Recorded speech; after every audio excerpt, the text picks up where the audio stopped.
Hello, Facebook, and good afternoon. It's 6 p.m. in the UK, it's 1 p.m. on the East Coast, and it's definitely 1 p.m. in Sarnia, Ontario. If you're watching us live, thank you. If you say hello, I shall reply, and I'll show you comments on screen. Now, this is our fourth broadcast this week together, David and I, and sometimes things are not going to go totally according to plan. And you can see me, but I can't see David. And if I can't see David, then I can't bring him up on screen. So I can only surmise that something has happened and he's waylaid. So let's just take it from there. Now, what we're trying to do over the course of the 4 days, Monday through Friday, is to bring communities together in Canada and in the UK for everybody to have a chat. So it's April 2nd, and thank you for watching, and just say hello and we can get the show underway. Although, as usual, you see, I have no agenda, which means I have nothing at all to talk about. So I welcome your help. If you want to ask a question, make an observation, make a comment, then please do. This is my fourth show today, Blowing for Britain. You can watch that. That was a brilliant show. Over 250 people have watched the show. And then that was followed by a session in Belivers talking about the current state of broadcasting because everybody's on the internet and that's giving us problems. And then third show is with John, and that's inspired by video. And again, you can catch the replay. And we're joined by some good people. And John explained how to do a voiceover for free using AWS, Amazon Web Services, application called Polly. And Polly is voices, and you can use those voices in your in-video videos. And John showed you exactly how to create the voices and then how to integrate them into each slide within your in-video show. So that's the 3 shows today. This is the 4th show. This is the one where we just bring everybody together. And I'm just wondering actually where David's actually got to. He's not seen my messages, and I don't think he's live at the moment anywhere, although I'm live here. So let's just sort of chill. The current situation at the moment, what I'm going to do is I'm going to open up the Guardian webpage, and I can give you a walkthrough of things as they're happening in the UK. So it's our thanks to the Guardian, and I'm just going to share screens, and bear with me a moment. This normally works, but I'm going to bring the Guardian over here so you can see what things are like in the UK at the moment. As I say, David is around somewhere. I'm just not sure where at the moment. So I'm going to bring that up on screen. I'm going to go picture in picture. So probably the other way around would be better. This is the Guardian, which is printed in Manchester in the UK. It's one of the leading newspapers in the UK, if you're not a fan of tabloids. And say hello to Barry. Barry, it's good to see you. And thank you for joining. And to everybody else who's watching, thank you.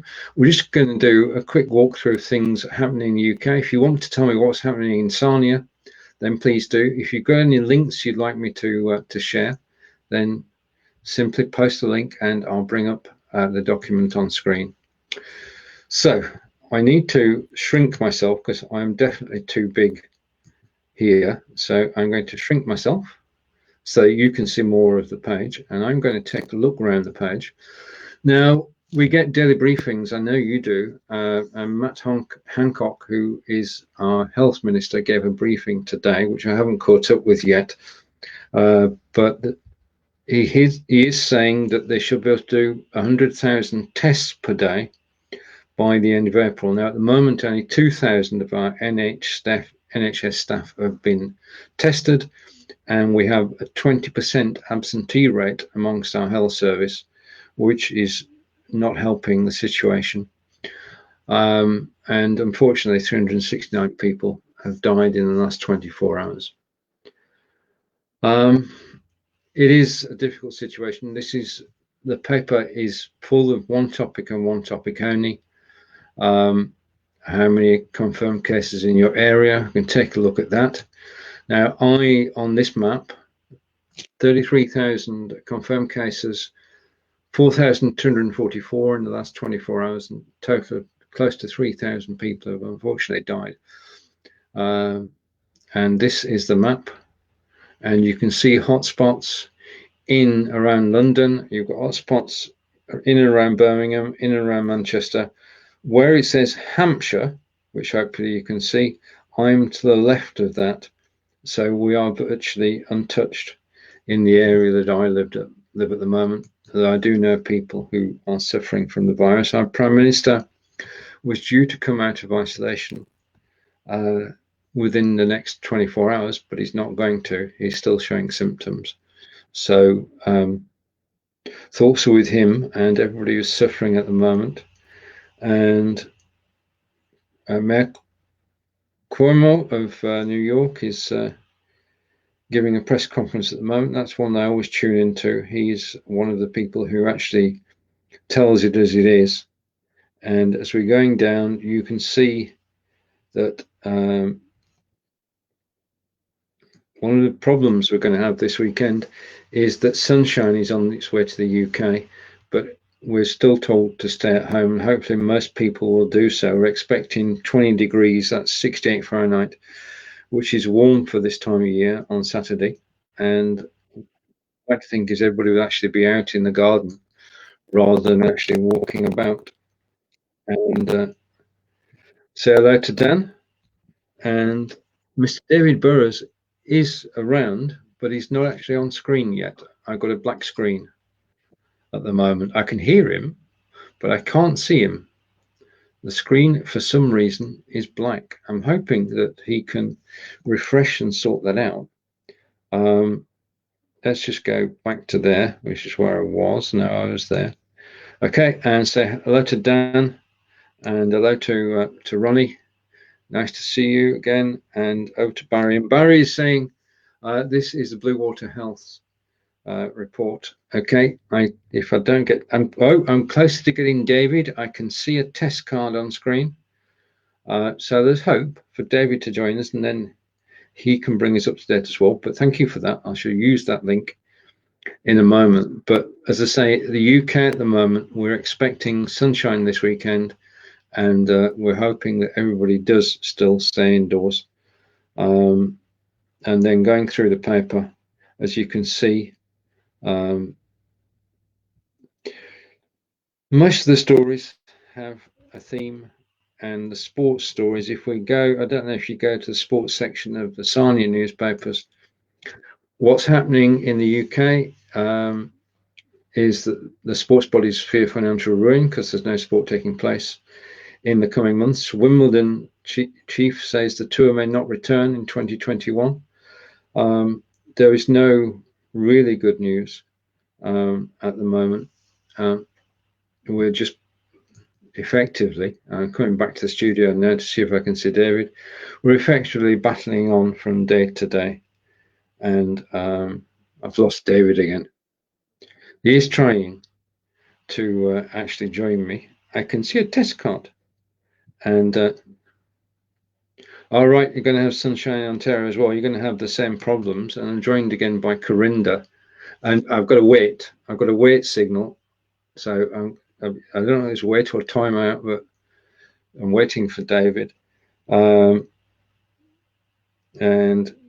right, okay. Take care, Corinda. Stay indoors is the best advice. And say hello to Corinda. And he had a workout, so that's why he's sweating. I thought it might be for other reasons. Okay, so read the comments carefully. I'm waiting for a thumbs up from David. 5, I don't know.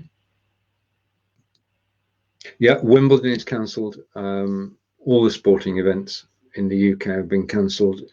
The Edinburgh Fringe has been cancelled. The Edinburgh Festival have all been cancelled, even though they are later in the year. Most sports have gone. Grand National has gone. Everything has gone sports-wise. And I'm waiting for David. I think he's hunting for a dad joke. He's hunting for a good dad joke, and it's going to be a long hunt because the dad jokes are. I'm not saying anything more, David. I'm just saying that. Right. Okay. And over to Corinda. There's no F1, Corinda. The first 8 the first 8 races of 2020 have been cancelled, so it's not coming back anytime soon. And over to it's the first time since World War II, since 1945, that Wimbledon hasn't actually been cancelled. So even with the Falklands War and everything that's happened in those 75 years since then, Wimbledon has always gone ahead, but this time it's not. What we are finding is what's happening is that we're getting reruns. Instead of we've got soccer, and I've got a thumbs up. We've got soccer, we've got match of the day, and that's been running probably for a long number of years, and that's going to start playing replays. Hello, David. Hi. I didn't forget about you. It's been there's a lot going on, so I apologize for being late. No worries. The show is yours now. I've got a link. I posted a link to the stats that you normally show. So, are you ready with those? Oh yeah, sure. Oh yeah. I think I've got a couple links, but you're talking about here. Wait.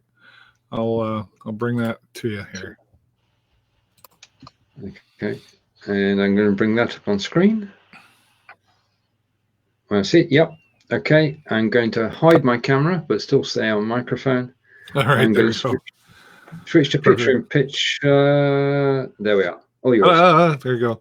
Well, hello, good afternoon, or good morning, or good evening, wherever you're from. I thank my friend Stephen for covering for me. I feel like I'm busier than normal, which I'm okay with because I like being busy. For the first little while, I was like, what am I going to do now? Because I can't go out and do interviews in the community and stuff anymore. So working from home. Hello, Barry. Carinder, Ronnie's out there, Dan's out there, and anybody else who's watching. We thank you for tuning in. So, just on the updates. So in Ontario now, it's reported as 53 deceased from the coronavirus and just about 2,800 confirmed cases. In Sarnia, I was on a conference call this morning with Dr. Renate, and we now have 59 cases of the coronavirus in Sarnia. And yesterday there were 6 deaths. Today, that number stays the same, 6 deaths in Sarnia. So, as it turns out, and I won't put their names out there, but 2 of those deaths come from people that I know their families quite well. So it's starting to hit a little closer to home, right? And it's far from over for sure. So the biggest thing that Dr. Renate talked about as well is continue to wash your hands all the time. Stay home. If you got to get groceries, okay, but stay home. And that includes going over to other folks' houses to visit. Even if you're going over there to visit and staying far away, it's still, you might be walking around their house and touching the counter. Just stay home. I'll give you an example. My children are 19 and 22 years old. They came over the other day to Jason came to pick up his e-bike, and my daughter was here, and they wanted a hug, and I had to say no because they've been over at their mom's and they've been told to stay there until such time. Really hard to do, right? But it's important to take those precautions. It's really tough. And everybody's got a different opinion on what's okay. Well, my kids were over there and everything's fine over there and we're fine here. So come on over. This is my opinion, but from what I'm getting from these conference calls is to stay home. Don't be going and visiting anybody. I did see Jennifer and I were out for a walk yesterday, and we were walking down the street in one of the side streets. There was a guy sitting in a chair on the sidewalk in front of a house, and I'm like, what's he doing? And oh, he was having a Pepsi or Coke or whatever, and sitting out front, and people on the front porch were having a conversation. How's it going? Cool, right? But social, physical, whatever distancing is still, and washing your hands is the biggest thing. So, Stephen, if you want to come on back, that's my report for the Sarnia area. Right, I switched my mic back on this time. There you go. I was going to give you a minute. I'm getting better at this. I've switched my mic back on.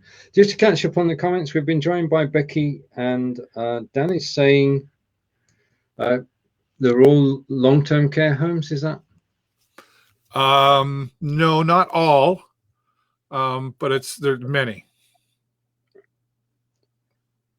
Okay, and just to confirm, the number of people who died in Sarnia at the moment is 6. There's 6 deaths that have been confirmed in the Sarnia area, and I know where Danny's coming from with the long-term care homes. I don't want to give the exact. I don't want to be quoted here, but I believe that 4 have come from long-term care, but I might be mistaken.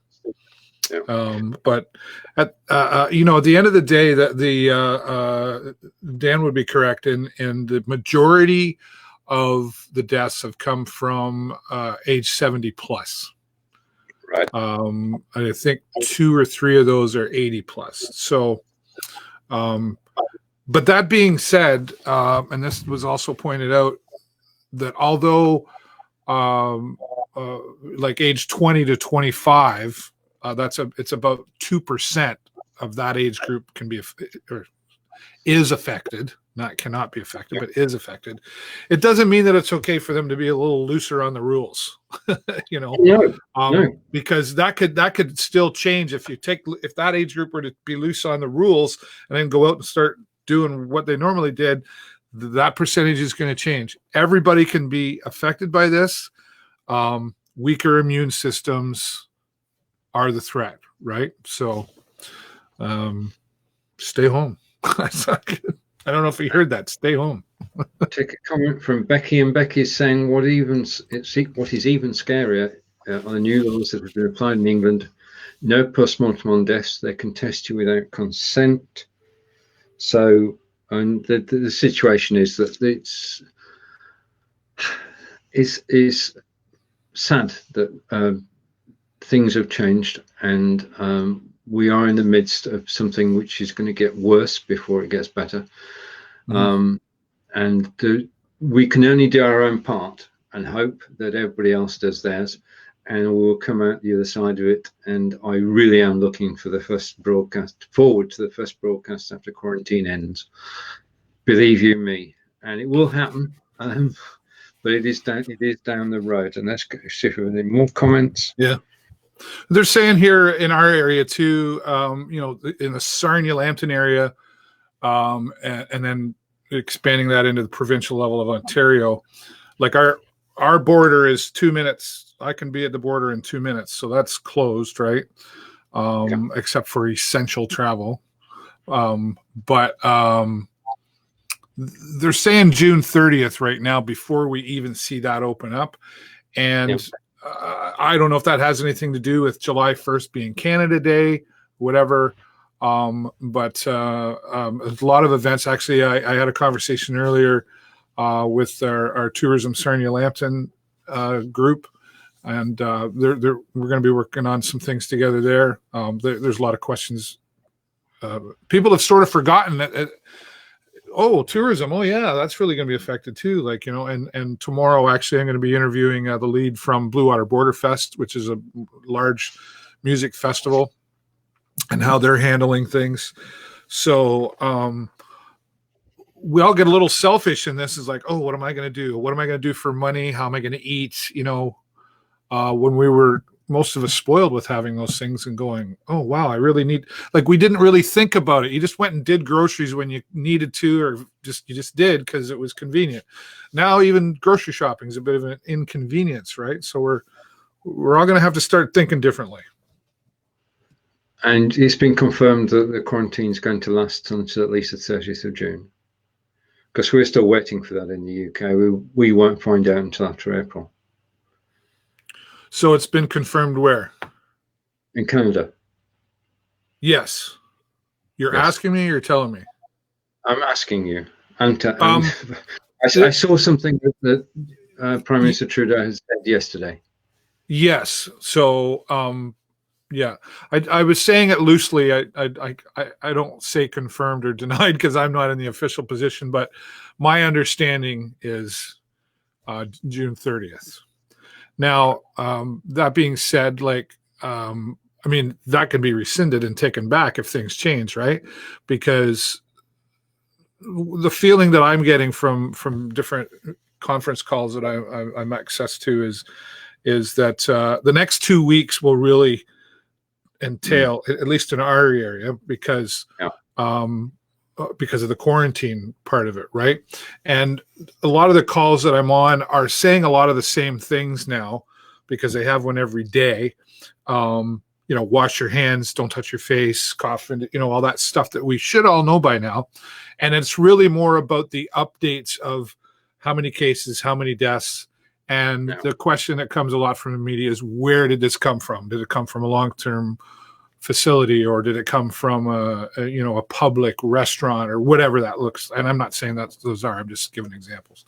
So, and they're very careful about the information that they put out. Everybody wants to know, but they want to put out the accurate information, and then people are involved, so they're respecting the privacy of those people that have been affected as well. Okay, and we say hello to Tim, and then we've got a comment from Barry who's saying we all need to stay home regardless of your age in order to get this under control. Yeah, and we both agree with that. And Becky is saying, I just read about the airports coming into England are carrying on as normal, no tests on people coming in. This is strange. It is true. There are still people entering the country with the flights that are actually going. British Airways have actually grounded their fleet. They're not flying anywhere at the moment. And Danny's saying possibly USA. Now, I'm late to the comment, so I'm not quite sure what that was in relation to. So possibly USA. Okay. Yeah, I don't know what he means. So, and actually, I'll just Dan, I'm going to use you as an example, if I may. If you have a question, ask the question. Type out the full question, because when we see the comments, they might show up like 30 seconds to a minute later, and we don't know what they're referenced to. So, it would really help us out if you could actually ask the question, and we'll answer if we can. Indeed. Right. Okay. Yeah, so we're looking forward to a sunny weekend in the UK and Canada, and that means that people are going to be tempted to go to the beach, to go to the lake, to go to the park, and we're going to have to rely on security forces to actually do it. And Dan is now back, and the question is where the virus in Sarnia came from.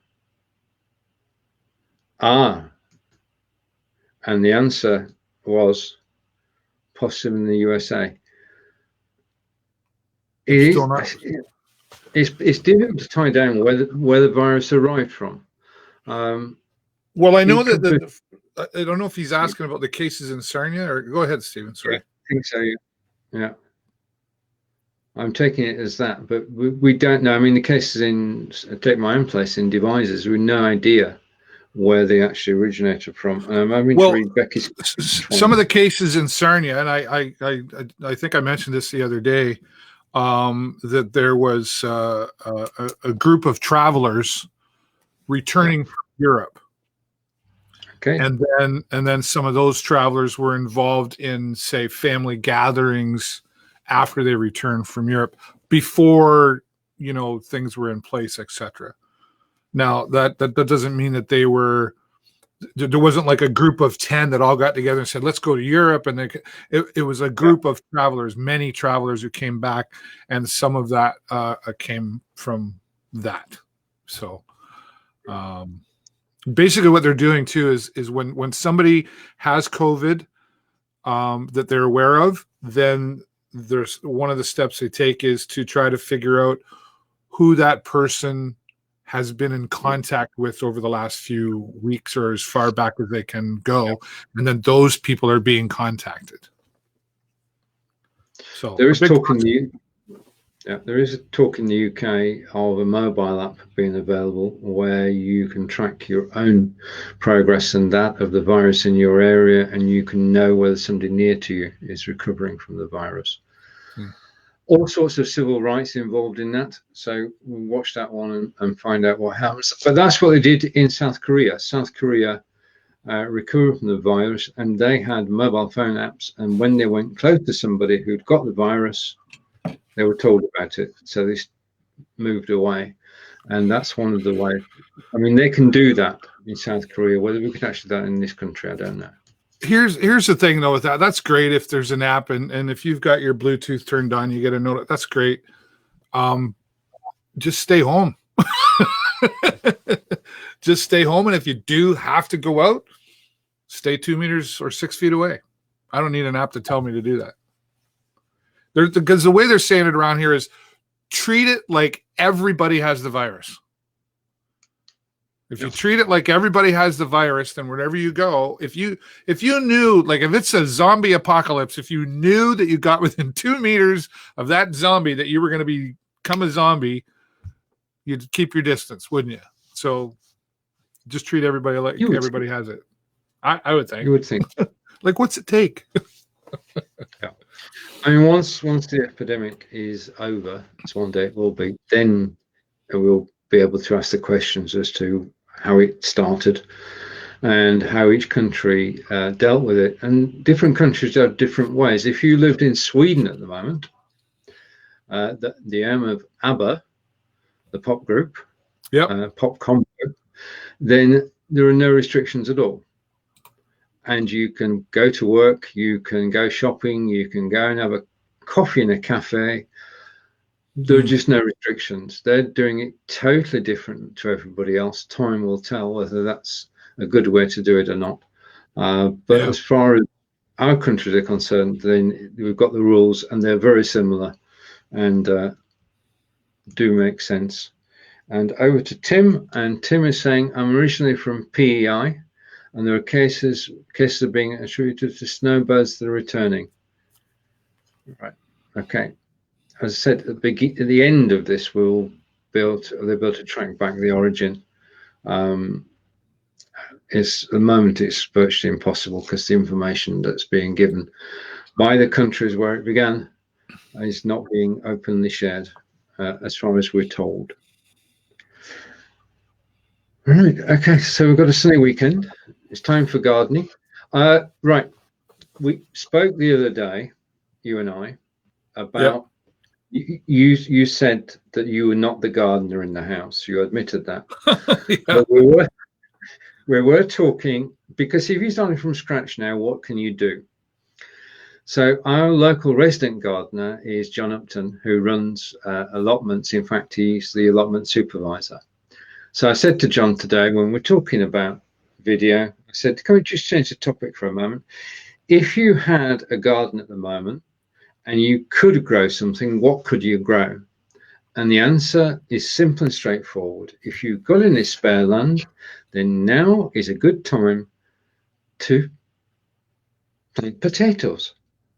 Oh, okay. And potato growing is going to be it's going to be big, because you can actually, they don't take much handling.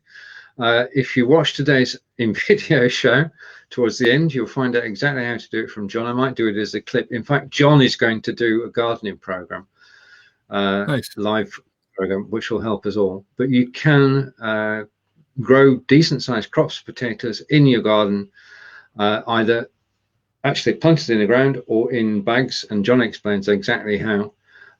And as we all buy potatoes on a regular basis, that's probably a good thing we could all do. I mean, it was in the 1940s, it was dig for Britain, and everybody had an allotment and everybody did their own potatoes and carrots and vegetables.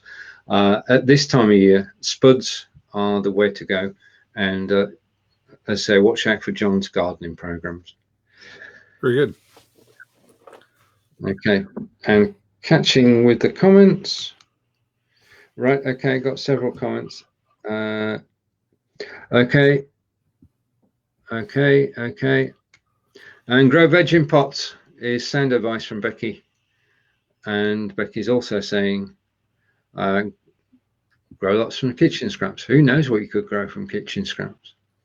Well, I was Right. told like you could take and I don't know if this is fake news, but you could like lettuce, for example, you could take like the base, I don't know what you call it, the base or the center core of that, put it in like a bowl and grow more from that, or is that do you know anything about that? Well, in water. Yeah. Yeah. That hydroponics, that works. Yeah. Huh. Yeah.